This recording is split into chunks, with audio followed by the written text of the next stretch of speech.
कहानी की शुरुआत होती है और हम एक कपल आरिफ और सीकू को देखते हैं। आरिफ दूसरे प्लेनेट से है और उसके पास कुछ नेचुरल पावर्स भी है। वो दोनों हाल ही में गोरा नाम के एक प्लेनेट को बचाकर धरती पर लौटे हैं, लेकिन आरिफ के हारे हुए दुश्मन कमांडर लोंगर ने बदला लेने का फैसला किया और वो उन दोनों का पीछा करते हुए पृथ्वी पर आ गया। वो अपनी गलती के लिए आरिफ से माफी मांगता है और आरिफ उसे माफ कर भी देता है। वो आरिफ के साथ मीठी मीठी बातें करता है, पर असल में उसके मन में बदले की भावना थी। प्लान के मुताबिक वो आरिफ को अपना जहाज दिखाने के लिए एक जगह पर लेकर जाता है, जहाँ वो धोखे से आरिफ को बेहोश कर देता है। और जब आरिफ को होश आता है तब वो एक टाइम मशीन में कैद था। अब लोगर आरिफ का रूप ले लेता है और आरिफ को पास्ट में 10 लाख साल पीछे भेज देता है, जहाँ पहुंचकर आरिफ हैरान हो जाता है क्योंकि जिन डायनासोर को सिर्फ उसने मूवीज में देखा था वो अब उसके सामने थे। वो सेकू को कॉल करने की कोशिश करता है पर उसे सिग्नल ही नहीं मिल रहे थे। तभी वो कुछ बंदरों को देखता है जो इंसानों के पूर्वज थे, लेकिन अभी इंसान बनने में उन्हें बहुत टाइम लगने वाला था। वो उन बंदरों के साथ ही रहने लगता है और साथ ही उन्हें कुछ सिखाने की ट्राई भी करता है। अब ऐसे ही कई दिन बीत जाते हैं और अब हिमयुग आने वाला था। उसे घर जाने की कोई उम्मीद नजर नहीं आ रही थी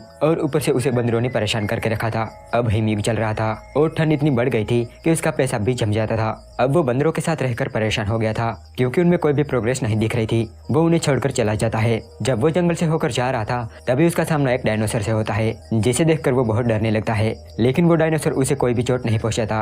वो बस उसे अपने अड्डों से दूर रखना चाहता था। अब वहाँ से निकलकर वो आगे बढ़ता है, लेकिन तभी दो आदि मानव उसे बेहोश कर देते हैं और उसे अपने कबीले में ले जाते हैं, जहाँ वो उस पर तंत्र मंत्र का जाप करते हैं। साथ ही वो उसे डर भी रहे थे क्योंकि वो उनके लिए अजनबी था, इसीलिए वो लोग उसे मारने वाले थे। लेकिन आरिफ को उनकी भाषा आती थी और वो उन्हें बताता है कि मैं किसी और समय से आया हूँ और मुझसे आप लोगों को कोई भी खतरा नहीं है। तभी वहाँ पर एरोगियंस आ जाते हैं जो कि एक दूसरे कबीले से बिलोंग करते थे। उनके सरदार का नाम कारगा था और वो डिमी के कबीले पर राज करते थे। वो जब भी आते थे तब खाने पीने की चीजें और टूल्स वगैरह ले जाते थे और ये उनका रोज का था। इस बार भी वो लोग कई चीजें अपने साथ ले जाते हैं और साथ ही 3 स्ट्रॉन्ग लोगों को भी अपने साथ ले जा रहे थे, जिसमें आरिफ भी शामिल था।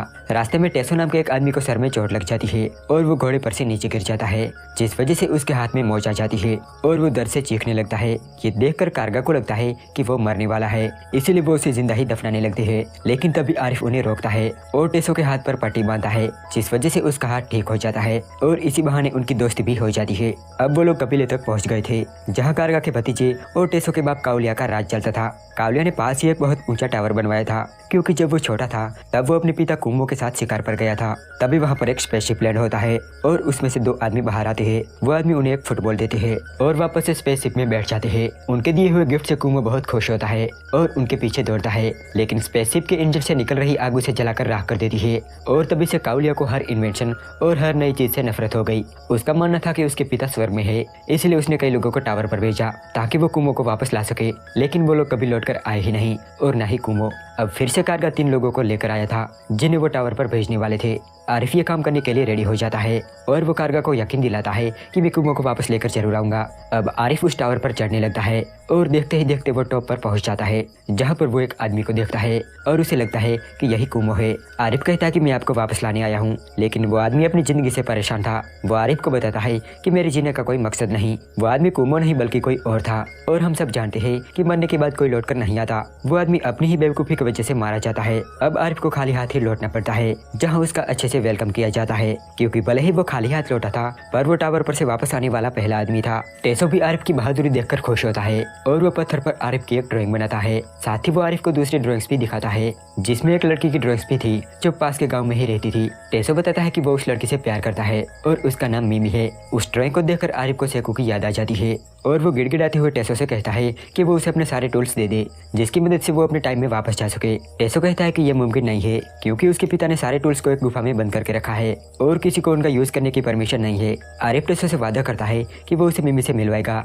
और वो उसके साथ उसकी शादी भी करवाएगा। ये सुनकर टेसो बहुत खुश होता है और उस रात वो आरिफ को उस गुफा में ले जाता है, लेकिन तभी वहाँ कारगा आ जाता है और उन दोनों को पकड़ के काउलिया के पास ले जाया जाता है। काउलिया टेसो को बताता है कि अब तुम्हारी शादी करने का वक्त आ गया है, पर जिस लड़की के साथ टेसो की शादी होने वाली थी वो टेसो को बिल्कुल भी पसंद नहीं थी, इसीलिए वो अपने पिता के साथ बहस करके आरिफ के साथ चला जाता है। जब वो दोनों जंगल के रास्ते जा रहे थे तभी वो दोनों मिमी को देखते हैं जो कुछ बच्चों के साथ एक नदी पर नहा रही थी। टेसो एरोगियन कबीले से बिलोंग करता था, इसलिए मिमी उसे पसंद नहीं करती थी, पर जब वो अपने पेट पर बनी टैटू दिखाता है तब वो इम्प्रेस हो जाती है। अब आरिफ और टेसो डिमी के कबीले के साथ ही रहने लगते हैं और आरिफ उन लोगों को कई ऐसी चीजें सिखाता है जो वो लोग नहीं जानते थे। वो उस कबीले में एक स्कूल खुलवाता है और औरतों को खाना बनाना और मर्दों को खेती करना सिखाता है। साथ ही वो काउलिया की गुफा से मशहूर सामान को चोरी कर लेते हैं जिनका इस्तेमाल वो अपनी सभ्यता को आधुनिक बनाने के लिए करते हैं। वो उन टूल्स की मदद से कई ऐसी चीजें बनाता है जिसके इस्तेमाल से कबीले के लोगों की जिंदगी आसान और सरल हो जाती है। उसके काम से खुश होकर कबीले के लोग उसे गाँव का मुखिया बना देते हैं। एक दिन वहाँ कारगा आता है और वो गाँव के बदलाव को देखकर हैरान हो जाता है।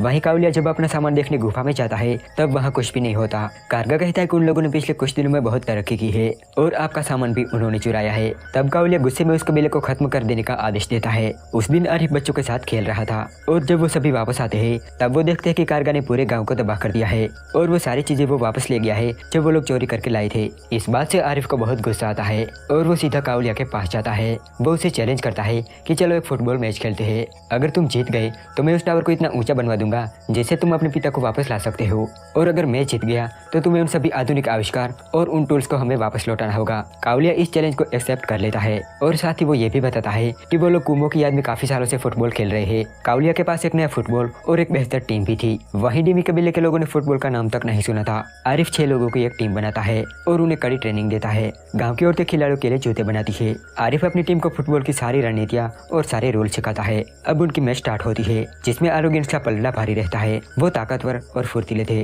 और कई सालों से फुटबॉल खेलते आ रहे थे। तो वहीं डिमी कबीले के लोग इस फील्ड में नए थे। आरोग्यंस एक के बाद एक गोल किए जा रहे थे और आरिफ की टीम कुछ नहीं कर पा रही थी। आरोग्यंस बहुत ही जल्दी 4 गोल्स कर लेते हैं जबकि आरिफ की टीम एक ही गोल कर पाती है। जब आरिफ की टीम का एक खिलाड़ी वो गोल करता है तब वो खुश होकर इतना तेज दौड़ता है कि पास ही चल रही आग में गिर जाता है। अब हाफ टाइम में आरिफ अपनी टीम को बताता है कि मैं आम इंसान नहीं हूँ, मेरे पास नेचुरल पावर्स भी है, लेकिन मैं पावर्स का यूज करने से डर रहा था क्योंकि मुझे डर था कि इससे किसी को नुकसान होगा। लेकिन अब क्योंकि हम हार रहे हैं इसीलिए मैं अपने पावर्स का यूज करने वाला हूँ। नेक्स्ट टाइम वो अपने पावर्स का यूज करता है और बैक टू बैक कई गोल्स करता है। तभी एक उड़ने वाला डायनासोर आरिफ के एक खिलाड़ी को उठा ले जाता है और अब उसकी टीम में सिर्फ 4 खिलाड़ी ही बचते हैं। लेकिन फिर भी वो लोग उस मैच को जीत जाते हैं। पूरा गाँव खुशी से चिल्ला रहा था और काउलिया भी उनकी तारीफ करता है। साथ ही वो ये भी कहता है कि वो उन सारी चीजों को लौटा देगा और उनके कबीले को कभी परेशान नहीं करेगा। अब आरिफ उन लोगों को बताता है कि मैं यहाँ अपनी मर्जी से नहीं आया हूँ, मुझे यहाँ धोखे से भेजा गया है और लोगर मेरी बीवी के साथ ऐश कर रहा होगा। अब वो उस कबीले को छोड़कर दूर जाने वाला था। वो टेसो को अपनी अंगूठी और अपनी वॉच दे देता है